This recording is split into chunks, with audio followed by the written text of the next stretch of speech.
Ilang oras bago ang napipintong pag-firing squad kay Mary Jane Veloso, umaasa pa rin ang ilang grupo na mapipigilan ang hatol na kamatayan sa Pilipina. Hanggang ngayon, nagvigil pa rin sila sa harap ng Indonesian Embassy sa Makati City. May news to go sa Trisha Zafra. Trisha? Mariz, too little, too late. Ganito ang paglalarawan ng grupong migrante sa mga ginawa ng gobyerno upang subukang maisalba ang buhay ni Mary Jane. Hanggang ngayon, nananatili pa nga sila rito malapit sa Embahada ng Indonesia dito sa Salcedo Street sa Makati at kasalukuyang nagsasagawa ng programa bilang pagpapahayag ng suporta sa ating kababayan.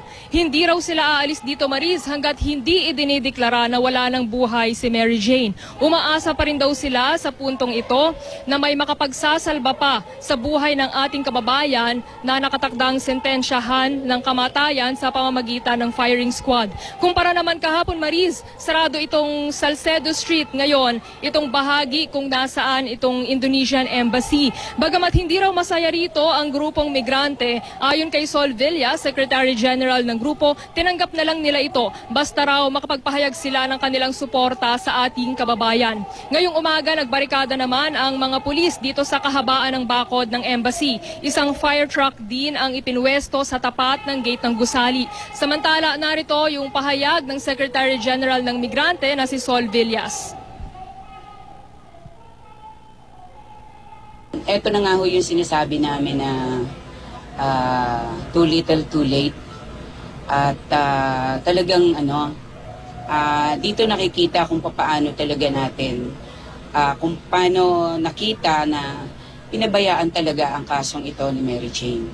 Subalit sa bahagi namin, kinakailangan naroon pa rin yung pag-asa. Naroon pa ang mga abogado at mahigpit na nakikipag-cooperate ang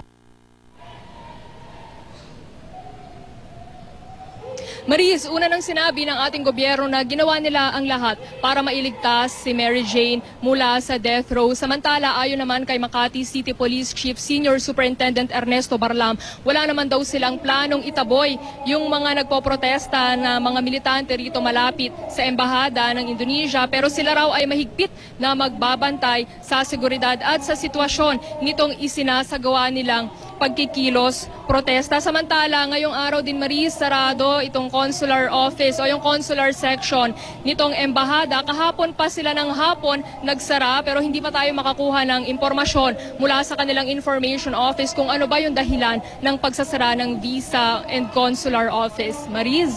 Oo, Trisha, gaya nga ng sinabi mo, wala silang balak, yung mga pulis dyan, walang balak na itaboy yung mga rallyista sa harap mismo ng Embahada ng Indonesia dyan sa Makati. Pero kanina bahagyan nagkaroon ng tensyon dahil nga pinapalipat sila ng pwesto kung saan sila maaaring magsagawa ng kanilang mga kilos protesta at ng kanilang programa. Ngayon ay nakabalik na sila dyan sa harap mismo ng Embahada at ano ba ang sinabi ng mga pulis? Papayagan na ba sila kung hanggang anong oras, hanggang kailan sila maaaring magkilos protesta dyan sa harap mismo ng Indonesian Embassy?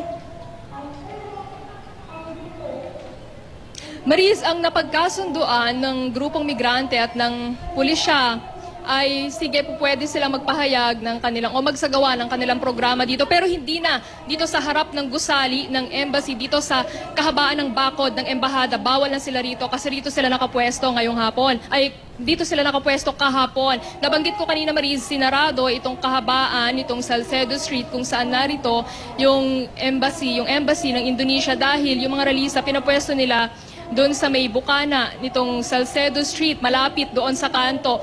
Kaya ang naging epekto niya, naharangan nila itong kalsada, no? Kaya hindi na nagpapapasok ng mga sasakyan dito. Ayon sa pulisya, pinapayagan daw nilang makapagprograma yung mga militante rito at papayagan daw nila hanggang mamaya kung gusto nilang hintayin yung execution ni Mary Jane. Pero sabi nga rin ni Colonel Barlam, ay mahigpit silang magbabantay at mangangalaga sa seguridad at pakikiramdaman din nila yung sitwasyon. Mariz? So, Trisha, simula pala nung nagsagawa na ng vigil itong mga rallyista dyan sa may Indonesian Embassy, mukhang nagsara na rin yung consular office at walang kahit sino mang kinatawan mula dun sa consular office ang nakakaharap o maaaring makausap nitong mga nakikilos protesta, Trisha.